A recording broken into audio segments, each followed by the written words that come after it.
I realized that I have a passion for women and seeing them fulfill their purpose. And because of this, I knew it was something I had to do to incorporate that into my life.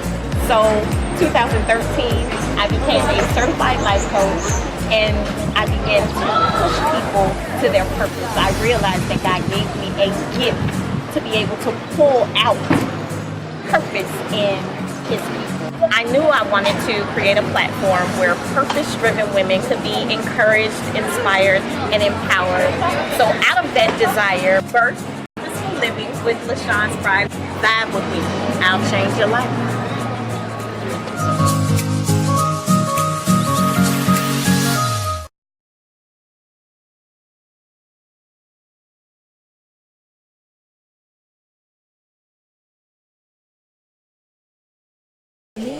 This is about to be, hey!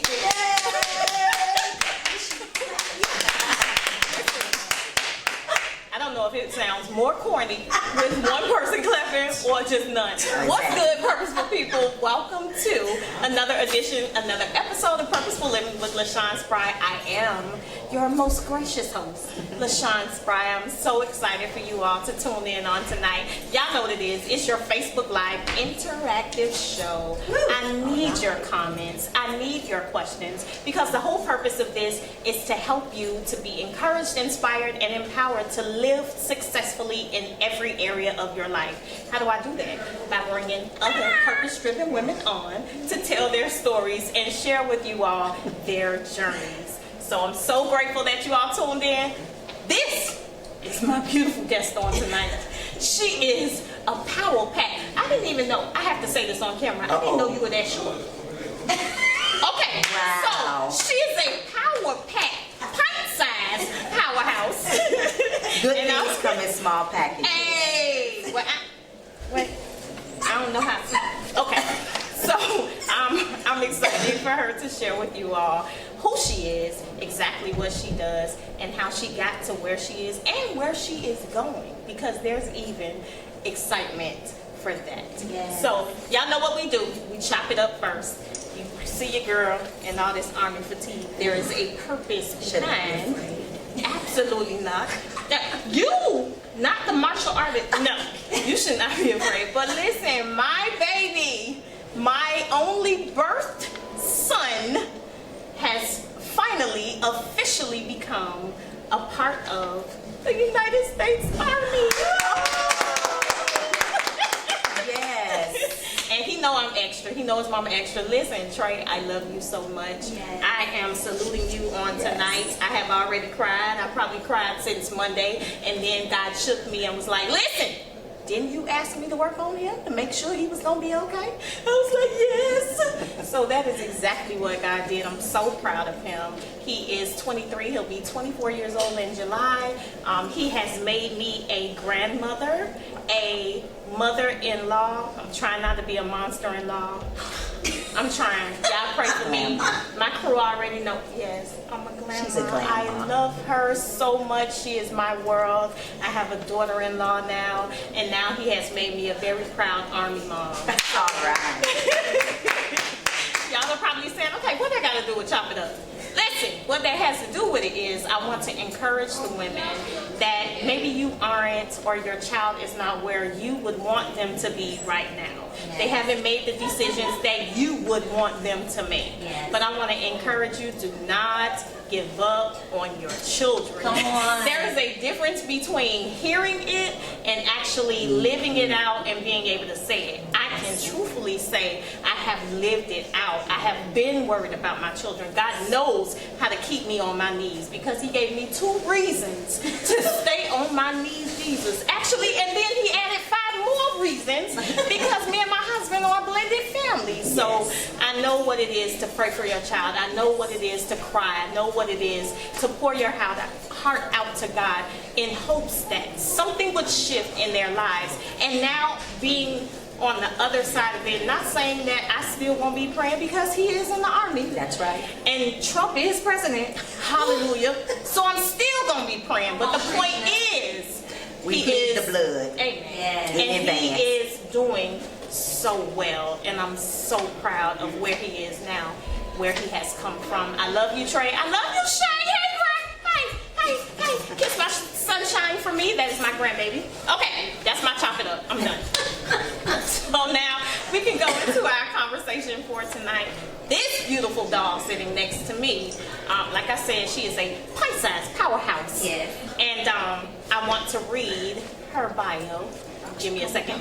I did. I'm not going to read the whole thing, but I'm going to tell y'all some points that's going to be like, oh, I got her on my show. Okay, anyway. So, Chiquita Thomas Butler, affectionately known as Lady Kiki, is employed by the city. Don't miss it. Is affectionately known as Lady Kiki and is employed with the City of Miami Police Department as Commander of Police. She is a 20-year veteran. She works in the area of Coconut Grove. Lady Kiki has over 35 years of martial arts experience. Don't miss it. Don't miss She is a 4-time Florida Black Belt Association. Don't mess with me, because I called my friends. Now I actually have somebody on speed dial I can call. She is also well-trained in armed confrontations. She is the founder of Butler's Angels, which is a mentoring organization, and the mission of that organization is simply to save our children. As a member of the Logos Baptist Church, where her pastor is also her husband, Reverend Keith S. Butler, Lady Kiki is never a missing piece. She also cares for a 5-year-old son named Ellis. She is the daughter of Alice Poole. I know you watch your mama Poole. Hey, Poole. And the late pastor James Poole. So she is a PK just like me. Listen, y'all give her a warm welcome. Y'all go ahead and put some hearts down there for my guest tonight. Give me some Lady hearts. Chiquita Butler. Thank you so Thank much you. for coming. Thank This you is so going to be a fun much. episode, I already know. Thank you. Yes. Okay, so I'll try to calm down and ask my first question. I always ask my guests the exact same question. What is purpose to you in your own words? Purpose for me, I believe, is simple. First of all, you have to know yourself to know your purpose. You have to know that you love yourself and what you want to leave as your legacy. When you die, what will people say about you when you die? What would you have left when you leave this earth? And my purpose is to ensure that when I leave this earth, God is pleased with what I have done, pleased with what I have left behind. This is why I have my Butler's Angels, because the Bible tells us the poor and the low we will have with us always, Right. even until the end of time, which means that there should always be work in the kingdom. So my purpose is to ensure that the work in the kingdom, while I'm breathing and I have breath in my body, never stops. Amen. I will continue to push forward to ensure that if I can only save one child, and it doesn't have to be my child, we have to reach out, each one teach one. It really does take a village. It really does take a village. I have some people in my life that remind me of that on a regular basis, because my 5-year-old son is on the autism spectrum. And so I have sisters that remind me all the time, it takes a village. It takes a village to raise children. And so that is my purpose. My purpose is to ensure that if I can just save one child, one, that God will be pleased with me. And on that day, he can say, servant, well done. Amen. That's my purpose. Amen. And with that being said, okay, I'll just ask this, even though I feel like you already answered it. Do you feel like you are living out your God-given purpose? I believe that I have started. I have scratched the surface. I do believe that there's so much more that I can do. I'm never satisfied with the status quo. I'm always looking to improve myself. I just think that there's such a big world out there, so much to learn. You know, a man that thinks that they know everything, we find out that they really don't know much at all, you know. And so certainly I believe that I have not lived it out. First of all, I'll only be 45, so preferably I have a whole life, and I know I look good. Lot of water. And a little Mac never helps. Help me with the water, Jesus. Okay. So, but I just, I think that there's such a big world out there. Absolutely. And I believe I have a lot of life to live. I believe that there's so much more to me, even than Butler's Angels, even than the City of Miami Police Department, even than Logos Baptist Church, even than just being the wife of Keith Butler or the mama of Ellis. Right. There is Kiki. And in Kiki, I believe that there's many other entities. And I feel it. I know it. There's a few things that I know I have out there, but there's more. I don't think I've lived it out. I believe I'm scratching the surface. Like there's a phrase that I love, and I love how you're wording it. I love the fact that you are pointing out that there are so many facets to us as purposeful women, as purpose-driven women. And there's a phrase that I love. One is not born a woman, but actually becomes one. And the fact that every single day that we live, every moment that we live, every talent and gift that we tap into is just revealing and exposing another layer of what God has placed in all of us. So I love that. Yes, we're always evolving. Yeah, baby. We're always evolving. Yeah. Forever becoming. You're always becoming who God has you. Always. I love it. I love it. So we're looking at you now. We're looking at refined, disciplined. I said that even reading your bio, disciplined, focused, refined, purpose-driven. I want to know, was this always Kiki? Even from a child? I want to know if there was a pre-purpose Kiki, and what did that look like? Okay, well, first of all, the discipline was always there. My father, I owe him, God working through him a lot. I started in martial arts when I was like 7 years old. So I always tell people this, that I owe a lot of the way that I am to the martial arts, because in my head, believe it or not, I don't believe I will fail at anything. I believe I can fly. I believe I can walk on water. I believe that I will be a millionaire. I believe that all these things, anything that I kind of touch my hands on, that it will come to pass. But and that's in my head. And then I also believe that if that does not come to pass, doesn't mean that it wasn't meant for me. It means that delays does not mean denials. That means just what it is. It could be just a delay. It could mean that God is protecting me from something. It doesn't mean that it's a failure. It may mean that, you know what? That is not what God has for me. So that doesn't mean that I failed at it. That just means right now, that's not what He has for me. So in my head, that disciplinary part, that martial arts, because we always thought we were winners. So right now I walk around, I'm telling you, I'm a winner. I'm a winner. I don't wait for my season. Ain't no winning seasons. I wake up every day on the winning team. Hey, Jacqueline, it's your winning season. It's the winning team, and that's the way it is. It's in your posture. Yes. It's in your walk. It's in how you carry yourself. And I can say that because I just met her face to face. This is our first time meeting in person. So confidence, yes, it's exuded through your pictures. It's exuded through your posts.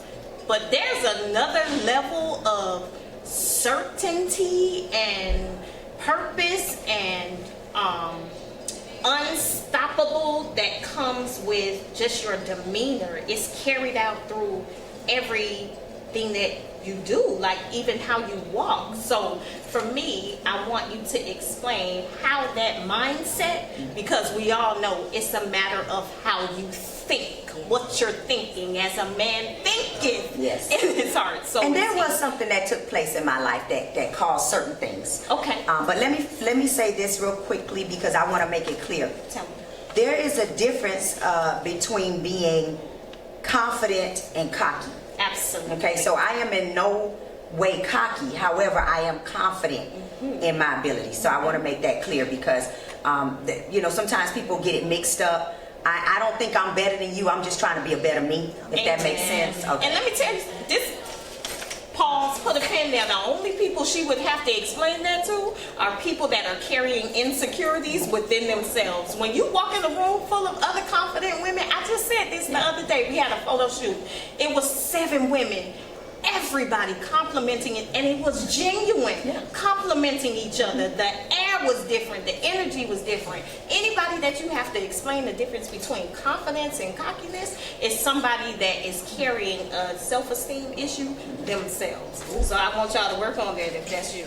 I want you to work on your mindset. I want you to work on being confident about who God is and certain about who He has created you to be. Okay, so side note. Yes, that's okay. So, basically, there was a time in my life when I graduated high school. And when I graduated high school, I moved out from my parents. I never asked them for another dime from the day I graduated from high school. And I remember there was a time when I was working as a civilian in the department. I was not a police officer yet, but I was working as a civilian. And one day, I did not have enough money to eat. And I remember because I had just bought a car. I remember, you know, when you're young, sometimes you think you could depend on somebody, so life lessons always teach you something. So I had a little boyfriend. I thought I could depend on a little boyfriend to pick me up from work, take me to work. He was making me late. He was doing all this stuff. And I said, oh, he's not going to make me lose my check. Not my coins. My coins. Not my coins.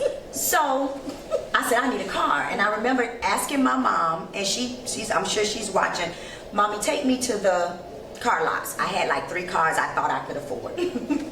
And I went to one. They turned me down flat out. I didn't have no money. Didn't even have credit. Credit yet. Took me to another one. They turned me down flat out. So on the next one, I said, Mommy, just drop me off at this one because I need this car. I can't depend on anybody else to be, you know, doing all these things. I need to do this. She said, but what if they turn you down? The other 2 already turned you down. I said, Mama, they can't turn me down. I got to do this. I'm going to do it. I said, just go home. Don't worry about me. She was so nervous. My mama, she get real nervous about her children. So I said, Mommy, don't be nervous. It's going to be all right. So she dropped me off. She said, you sure? I said, Mommy, I'm going to drive home. Child, let me tell you. Shout out to Ford. Hey, Lord. Ford, yes, American built Ford. I drove out of there with my nice new Ford Probe, brand new. It still had the little plastic all on it. Now let me tell you, I couldn't afford much. Girl, yeah, I couldn't afford nothing. It was just a shell. I didn't have a tape deck. I didn't have a CD player. I didn't have no power windows. I told them all I need is an air conditioner. Yeah. And I jerked that car all the way home because it was a stick shift. Oh, it's a stick shift. Every time I got to a lot, I was rolling back and rolling back. But I said, you know what, Lord? It belongs to me. It's mine. It's mine. It's mine. So that happened. And because of that car, I always put paying my bills and things. I was always responsible with that. I never really had an issue because my dad was a big disciplinary about that. He felt like you take care of your credit, you may not be rich, so you're going to need that credit. Love you, Daddy. And so I made sure I took care of my credit. But I was sitting there at that desk thinking, oh man, God, I shouldn't have bought this car. I can't eat. I'm so hungry. I remember I had like $2. I went in the little cafeteria, I bought a muffin.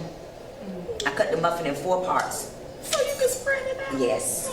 I ate a piece for breakfast, a piece for my break, a piece for lunch, and then a piece right before I went home. There's that discipline again, though. Okay. And I said, I never want to feel like this again. And when I have children, I never want to worry about if they're going to eat. So in my mind, I just felt that I could not fail myself. Fail me. Not somebody else, but just not fail me. Yeah. And that was a part of me not failing me. Making sure that I survived, making sure that I did what I had to do to survive. Yeah. Because that was a survival moment, you know. And my mom did not know about that story until maybe a few years back. I was already grown and on my own and doing my own thing. And one day we got to talking and I told her, she said, what? But that is something I keep in the back of my mind. I remember going to church. And you know, on the first Sunday, you got to wear your white. You remember back then when it was traditional. We the new age first ladies. We just wear what we want, child. What we want. I feel like pink today. Yeah, I feel what I feel. I'm going to take my communion in purple. Pink. Okay. Bless Jesus. Yes. Okay. So that's just how we do, you know. But I remember having the same white suit and making sure that that suit was clean for every first Sunday because I was an usher. And I always told God, God, just sustain me. You know, I'll be faithful to you. I'll be faithful. If you just sustain me, I'm not going to let not having another suit cause me to not be faithful, not do what I'm supposed to be doing. Yeah. So every and in excellence. So I made sure that that suit was clean. I turned the inside out. Y'all know what woolite can do. And I will put that woolite in there. And my grandma taught me how to lay it out on a towel and let it air dry. And by the next first Sunday, it was good and ready. You know, to I be have worn. to ask you this, especially after listening to that story. By the way, Where I still have that white suit. Oh. I have it to remind me.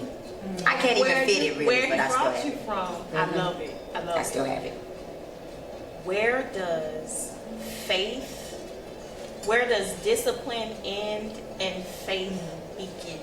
I have to ask that because the story of you being determined to get this car because I have to take care of myself, because I have to get to work, and I can't have you playing with my coins, and I can't have you making me look a certain way. You know, to my it's a career that I'm building, it's a life I'm building.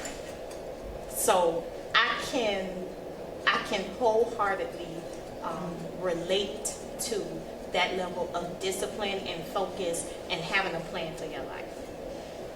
But for me, the show ain't about me, it's about you. I just want to explain the question. For me, there was a time in my life where that control was snatched from me. Okay. I want to know, for you, did that ever happen? Where did faith take over? Where discipline or focus or plan could no longer take you? Have you ever been in that place? So yes. In that very job, that first job as a civilian, working in the agency, there was a time where I didn't feel I was being treated fairly. I was the only African American person working in this particular area, and I'm not going to call the name, but it was a bank. But those that know me anyways out there, they would know where it is. Yeah. So I was the only one. And I felt at that time the CEO was not treating me fairly. And what was happening was, it was becoming very frustrating to know that now you have this bill, which is that car. And I needed the job. I needed to eat. I never asked my parents for anything. And so I didn't want to just quit my job. And I only had 2 career goals in my life. Okay. Yeah, only 2. I wanted to, number 1, either be a journalist or law enforcement. Wow. I only had 2. Okay. And I said, okay, you are not yet done with school, so you probably can't be a journalist. I said, well, looks like law enforcement is it. During that time, my agency, you had to be turning 21 and a half before you got out the academy and all that stuff, so I wasn't old enough. I was still young. Yeah, I was only like 19 years old. And I wasn't old enough, and so I had to wait, and I had to do a lot of things. But in that waiting, things were just not going well there at work and personally. But I always just said, God, if you give me an opportunity, I promise you I will be faithful. So I made sure that even though at one point I was working 2 jobs, I still made sure I went to church. I still made sure I found time to do the things that I committed myself to in the kingdom. So eventually, long story short, the department started hiring. Now, right before I started hiring, I had a knee injury. Now, anybody that knows the city knows they don't play around about the physical agility stuff. So I had to quickly get my little self in shape. Quickly learn how to jump a 6-foot wall. Quickly learn how to do a lot of things.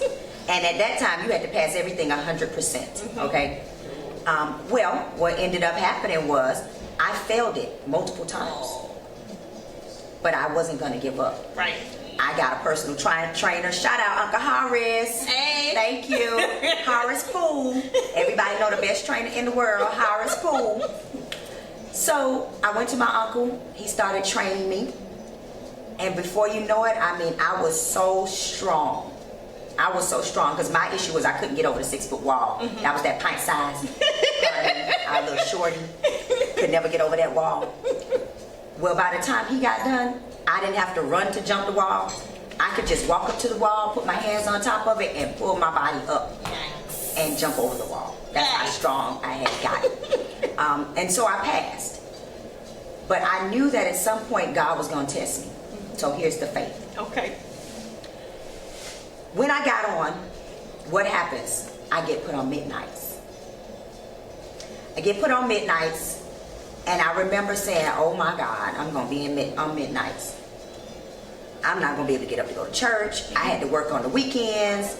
You know, this was after I got off of FTO because all the FTOs have good field training officers. They all have good days. Yeah, they all have good days off. So I didn't have that problem. But once I was on my own, right, you went back. To I had to go back to the bottom of the pile. I remember praying. They were getting ready to have a bid, and I prayed so hard because I was church starved. I had been missing church. I would go to Bible study. I would sneak into other people's churches to have communion. I would sneak into the back of another church when they have a church in the area I worked in and put my radio real close to my ear to make sure I'm paying attention. But I was church starved. And I remember praying really hard, God, if it doesn't matter the shift you put me on, I will not be picky. All I'm asking is that I'm off on Sundays. I prayed that prayer all the way until I walked into that bid. When I walked into the bid, I looked up at the board, and there was a Sunday, Monday, Tuesday on midnights open. And I remember looking around. Midnights, but you had that okay. Sunday. I was you looking had around. Because I said, don't matter what shift. I remember looking around, and I said, am I being punked? And I asked the girl sitting behind the desk, is that available? She said, yes, it is. I said, I'll take it. Yikes. From that day, I pretty much have always been able to have a Sunday off. I think there's only been one other time in my career that I was not off on a Sunday. Unless I just had to go in for an emergency purpose, like a hurricane or something. Right. But for the most part, God has always sustained me. And because of that, I made a promise. So I would get off work every Saturday night at 7 in the morning. Right. And I would sit up in the bed. I wouldn't go to sleep. And then I would get ready for church. And I would go straight to church. I might lose my whole Sunday sleeping after that. But I went to church. Yeah, man. So God, you made that commitment to keep God first. Yes. I love that you said even when you didn't have Sundays off, you would sneak into a Bible study. I can't have 3 minutes left. You gotta be kidding me. You would sneak into a Bible study, or you would keep the radio real close if you set into somebody else's service. Yes. But God is so faithful. Like the truth of the matter is, or the principle in that story is that if you make God first, He will prove to you and manifest His hand in your life. But we have to keep Him first. He always knew He was first. And that's why I feel I'm a winner. No, not feel like we are winners. Hey. My father is a winner. Hey, I'm a winner. We are daughters of a king. Yes. Like, that's who we are. We are kings in the marketplace. That's why I got a crown right here. Don't miss it. She's so extra. I love it. Sorry. Okay, we only have 2 minutes. Lady Kiki, please tell them how they can find you and what you have coming up. I know you have a Well, major event. yes, thank you. Real quickly, I am on Facebook, Chiquita, Kiki, Thomas, Butler. Yes, I have all those names because I'm known by so many different ones as I grew up in life. And I am also on Instagram, Lady Kiki, and you can just put up my name and I'll pop right on up. In addition to that, I have a couple of things. April 21st, we have our Women's Weekend. Logos ladies and outside ladies, come on down. We will be meeting on Saturday the 21st at the Miami Shores Country Club for our annual prayer breakfast, and on the next day, the 22nd, we will have Sunday service. So come on down. We have Shawnee Curry that will be on Saturday, and we have Latasha Daniels from the Friendship Baptist Church that will be preaching for us on that Sunday. So come on down. Our church is located, you're going to get me the point? Oh, it is going to be on our comments later. She called We're me. going to add the address to the comments later, because I don't know the address to ours either. It's okay. And then my Butler's Angels. I would be remiss not to mention my Butler's Angels. I must give a shout out to my Butler's Angels.